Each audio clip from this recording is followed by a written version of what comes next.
কেমন আছেন আপনারা সবাই? চ্যাটিং এর সময় মেসেঞ্জারে কিংবা হোয়াটসঅ্যাপে ভালোবাসার মানুষের যত্ন নিতে বা খোঁজ খবর নিতে আমরা রাতে সবচেয়ে বেশি প্রশ্ন যেটি করি, সবচেয়ে কমন প্রশ্ন সেটি হলো রাতের খাবার খাইছো কিংবা রাতের খাবার খেয়েছেন বা খেয়েছো, অর্থাৎ রাতে খাওয়া হয়েছে কিনা সেটা জিজ্ঞেস করাটা আমাদের একটা খুব কমন প্রশ্ন। ইংরেজিতে কিভাবে এটিকে সুইট এবং ন্যাচারালি বলবেন সেটাই আজ আপনাদেরকে আমি জানাচ্ছি। সেই সাথে এটাও বলবো যে এই রাতের খাবার খাইছো বা খেয়েছো বা রাতের খাবার খেয়েছেন এটাকে ইংলিশ লেটার দিয়ে আপনি কিভাবে লিখতে পারেন।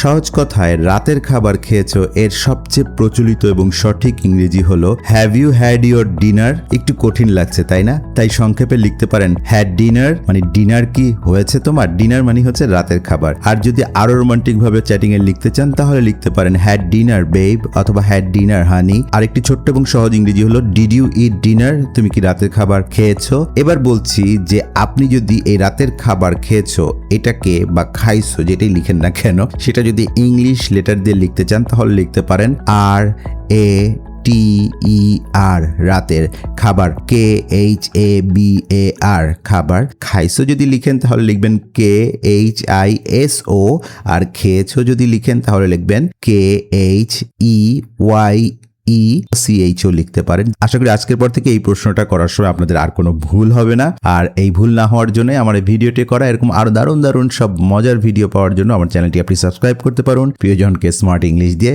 ইমপ্রেস করার জন্য। ভালো থাকবেন সবাই, সুস্থ থাকবেন।